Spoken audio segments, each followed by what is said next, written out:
Bon samedi après-midi tout le monde. Bienvenue à cette 12e capsule vidéo du défi J'aime mes seins. Aujourd'hui, exceptionnellement, pardon, la capsule a lieu en après-midi. Ce matin, malheureusement, j'avais une panne d'électricité, panne qui durait depuis 4 heures du matin durant une canicule de septembre-octobre. Il a fait quand même pas mal chaud dans mon coin. Et donc, j'avais aussi la formation Équilibrer vos hormones naturellement qui débutait à 9h30. Donc, juste quand l'électricité est revenue, juste avant la formation pour bien stresser la madame, eh bien, je n'ai pas pu faire la capsule vidéo ce matin. Donc, je vous la fais cet après-midi exceptionnellement. Et j'en profite pour vous dire que vous pouvez toujours vous inscrire au programme Équilibrer vos hormones naturellement. Il me reste 3 places pour cette cohorte-ci. Je vous invite à en profiter parce que la prochaine, ça ira possiblement au printemps. Donc, on est un beau groupe de femmes qui allons cheminer ensemble pendant 12 semaines. C'est 6 modules, un à chaque 2 samedis matins, donc de 9h30 à 11h30. Aujourd'hui, on a commencé avec quelques minutes de retard, le temps que les gens s'installent sur le programme, comprennent comment ça fonctionne. Et donc, c'était vraiment intéressant. Et puis, j'envoie toujours les enregistrements et les documents. Donc, même si vous avez manqué ce matin, il n'y a absolument pas de problème. Vous pouvez encore vous joindre à la cohorte. Il y a un prix spécial sans taxe pour le mois d'octobre. Les liens sont dans l'entête, mais aussi sur mes murs. Et il y a la possibilité de payer en 2 versements. Vous pouvez me contacter si c'est votre cas. Si vous avez déjà participé au programme et que vous aimeriez le refaire, je vous fais un tarif spécial de 50 $. Encore là, il faut m'écrire directement pour que je vous crée un lien personnalisé. Et je vous émets aussi un reçu de consultation naturopathique de 100 $. Donc, c'est vraiment un tarif exceptionnel pour faire 6 modules de coaching avec moi, avec un petit groupe de femmes et recevoir une vingtaine d'heures d'enseignement. Alors, je vous invite à en profiter. Donc, aujourd'hui, en cette 12e journée du défi, on va aborder un sujet controversé sur lequel on me pose souvent des questions.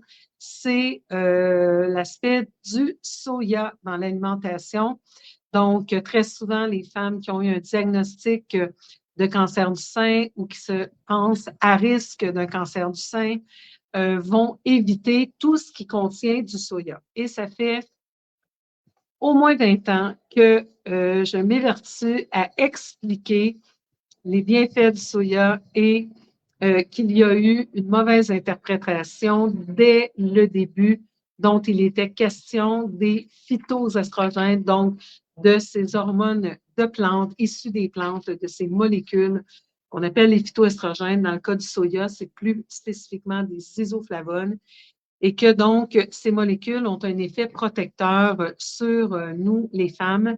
Mais malheureusement, il y a eu dès les premières années où on a commencé à parler des bienfaits du soya, des mauvaises traductions et on a exprimé le fait que les phytoestrogènes simulent l'action des estrogènes dans le corps par stimulent l'action.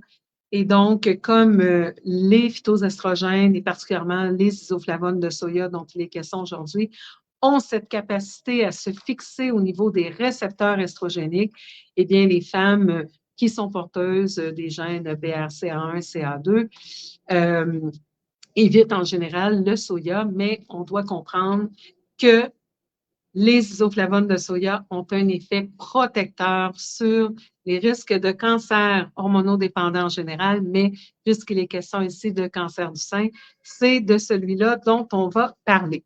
Alors, c'est pas juste Chantal Anne qui vous dit ça, évidemment, comme d'habitude, mes informations sont toujours appuyées par des études cliniques. Et si vous vous êtes inscrit au défi J'aime mes seins, à peu près toutes les semaines. J'y arrive pas tous les jours, je manque de temps, mais à peu près une fois par semaine, je vais vous envoyer les liens des 12 capsules vidéo que j'aurai téléchargées, mis les petites couvertures sur YouTube et un document avec un lien qui appuie, au moins un des liens qui appuie mes dires. Alors, dans le cas du soya, il y a 5 études qui ont été publiées qui inclut plus de 10 000 femmes, soit qui vivent avec un diagnostic de cancer du sein ou qui ont les gènes BRCA1 ou BRCA2 positifs. Et ce que ces études ont démontré, c'est vraiment que le soya a un effet protecteur. En fait, d'abord, on doit spécifier qu'est-ce que c'est le BRCA1, BRCA2. Ces gènes sont présents chez 10 des femmes qui sont diagnostiquées avec un cancer du sein. Il y a un moment donné où il y avait une vraie folie autour de ça, entre autres quand Angelina Jolie a décidé de procéder à une mastectomie, une double mastectomie préventive parce qu'elle est porteuse de ces gènes, alors qu'en réalité, de toute façon, je vous l'ai dit dès le début, la Société américaine du cancer nous dit que la génétique est responsable de 5 à 15 des cas de cancer du sein. 15, c'est vraiment le gros max.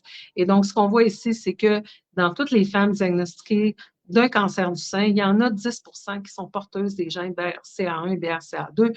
Donc, il ne faut pas partir en peur parce que les gènes ne sont pas une fatalité, ce sont plutôt des drapeaux rouges et il y a plein de choses qu'on peut faire au niveau de notre alimentation, de notre mode de vie, de la prise de suppléments, etc., qui vont moduler l'action de nos gènes. C'est ça tout l'intérêt de travailler avec une naturopathe ou une spécialiste en médecine fonctionnelle, mais quelqu'un qui connaît bien les tests et qui comprend la physionomie du corps réellement et qui va aller trouver comment fonctionnent les voies biochimiques chez vous, quels sont vos facteurs de risque génétiques, mais surtout comment optimiser votre alimentation, votre mode de vie, votre gestion du stress et tout ça pour minimiser les risques, notamment dans le cas du cancer du sein. Donc, si on revient à la question du soya, BRCA1, BRCA2, 10 des femmes diagnostiquées avec un cancer sont positives, sont porteuses de ces gènes-là seulement. Et donc, qu'est-ce qui arrive quand on a BRCA1, BRCA2 positifs? En fait, BRCA1 et BRCA2 sont des gènes suppresseurs de tumeurs. Alors, il y a différents types de gènes suppresseurs de tumeurs. Il y en a qu'on appelle des gatekeepers, c'est-à-dire qui vont protéger l'entrée de nos cellules. Et il y en a qui sont ce qu'on appelle les caretakers, qui sont celles qui vont donc réparer d'une certaine façon nos gènes. Et donc, dans le cas de BRCA1, BRCA2, c'est particulier parce que ce sont des gènes qui vont effectuer les deux fonctions. Donc, ils sont particulièrement précieux pour nous et c'est pour ça que lorsqu'il y a des mutations dans ces gènes suppresseurs de tumeurs, c'est un facteur de risque quand même considérable par rapport au cancer du sein. Mais ceci étant dit,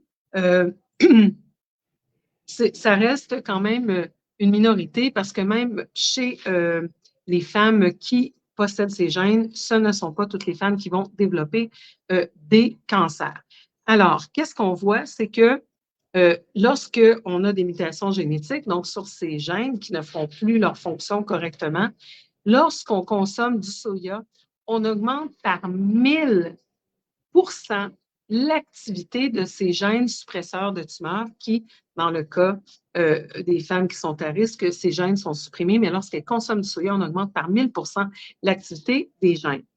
Et comment ça se traduit? Parce que c'est une chose de faire des études sur des lignées de cellules ou dans des éprouvettes, mais qu'est-ce qui arrive dans les faits? Alors, les études, encore là, nous rassurent, nous disent que la consommation du soya réduit de 27 le risque de cancer du sein chez les femmes qui sont non porteuses des variations, donc au niveau des gènes BRCA1, BRCA2, mais elles réduisent de 73 le risque de développer un cancer du sein chez les femmes qui sont porteuses. Donc, les femmes qui sont porteuses de BRCA1, BRCA2 devraient au contraire consommer du soya plutôt que de s'abstenir d'en consommer. Il y a un autre facteur à considérer, c'est que si par exemple on consomme du soya parce qu'on est végétarienne et donc on consomme du tofu, du tempeh ou du lait de soya, ça va aussi offrir une protection en ce sens que très souvent on va diminuer la consommation de viande. Et la consommation de viande affecte directement notre risque de cancer du sein. La consommation de viande augmente de 41 le risque de cancer du sein chez les femmes en général et augmente de 97 le risque de cancer du sein chez les femmes porteuses de ces gènes BRCA1, BRCA2. Donc, on devrait vraiment diminuer la consommation de viande et augmenter la consommation de soya. Et c'est encore plus vrai si on est porteuse de ces gènes. Et donc, les gens vont me dire, mais comment le soya peut-il exercer un effet protecteur et à la fois remplacer nos hormones dans les cas où sont manquantes, par exemple? Eh bien, c'est ce qu'on va appeler des SERMs en anglais pour Selective Estrogen Receptor Modulators, donc des modulateurs sélectifs de récepteurs estrogéniques. En fait, c'est que les isoflavones, donc les principes actifs issus ou contenus dans le soya, ont la capacité de se fixer au niveau de nos récepteurs estrogéniques. Donc, quand nos récepteurs sont vides, parce qu'on manque d'estrogène, il y a une rétroaction négative, il y a un message qui s'en va au niveau de notre cerveau pour dire à notre hypothalamus, qui envoie le message à notre hypophyse, qui envoie le message à nos ovaires, de produire des estrogènes.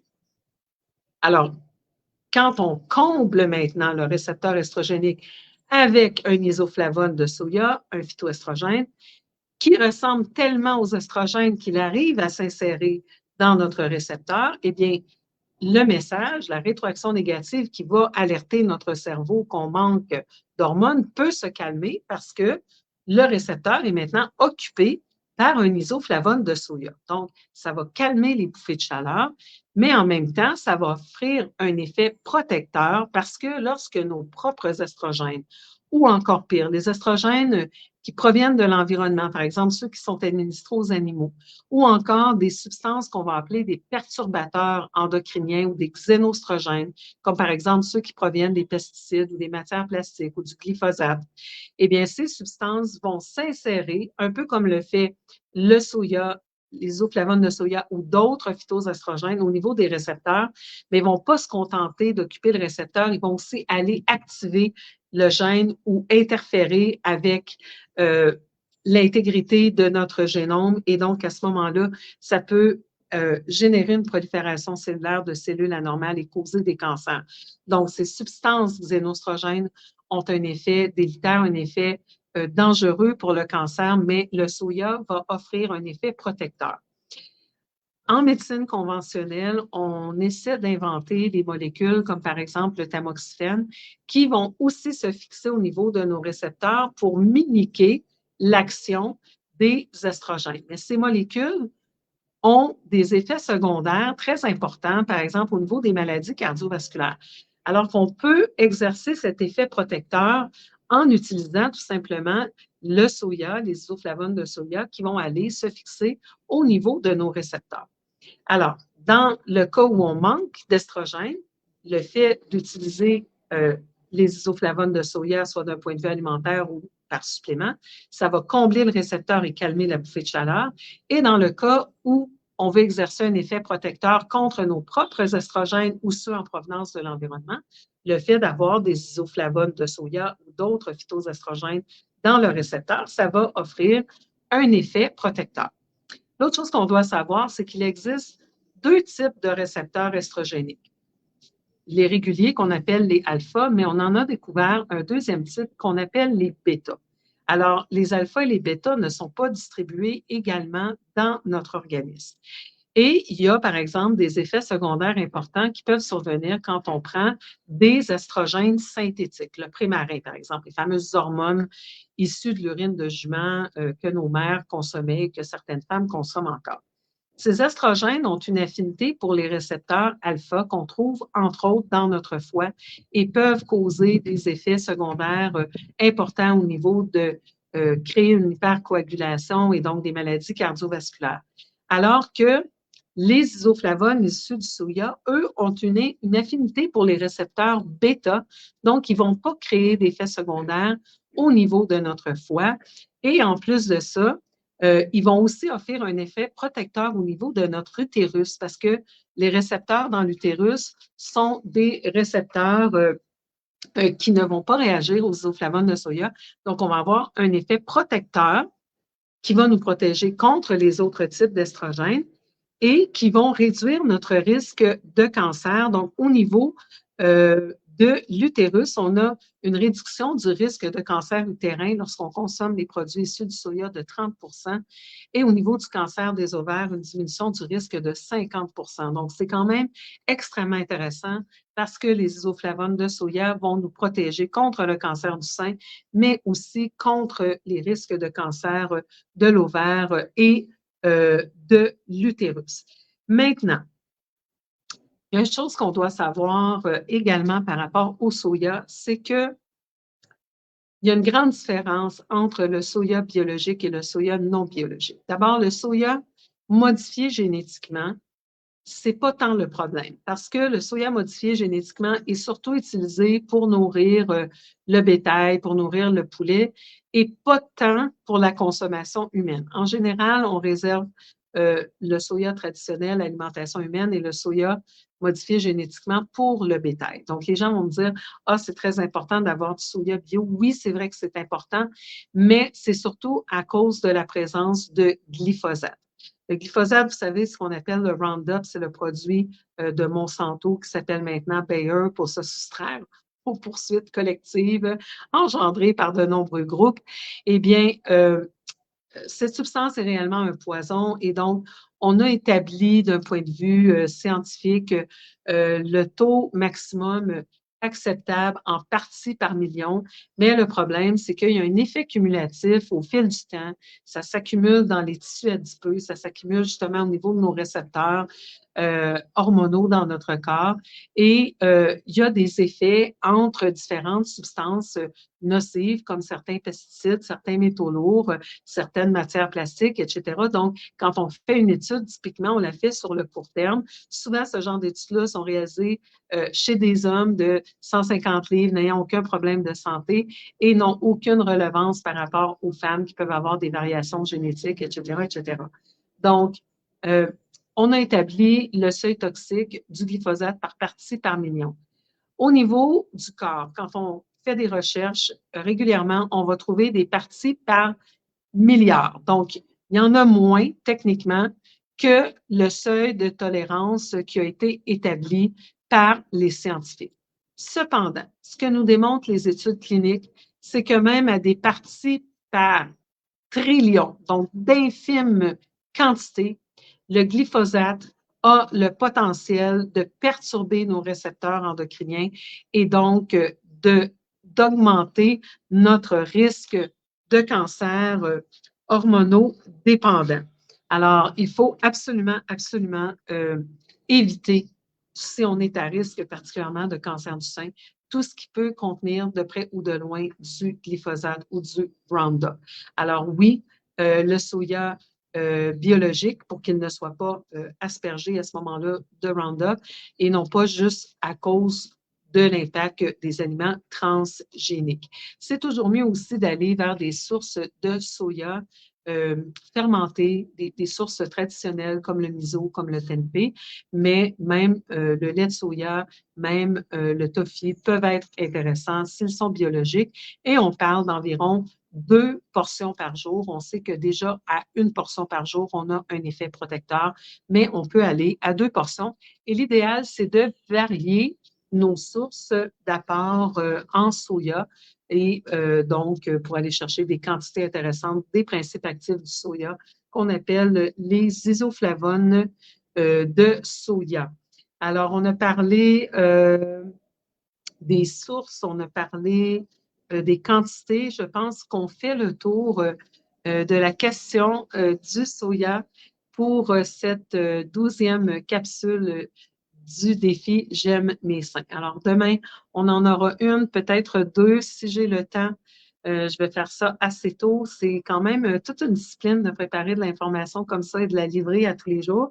Mais ça va faire un beau document et puis ça me fait vraiment plaisir de contribuer à ma manière à la santé des femmes, à la santé des seins particulièrement.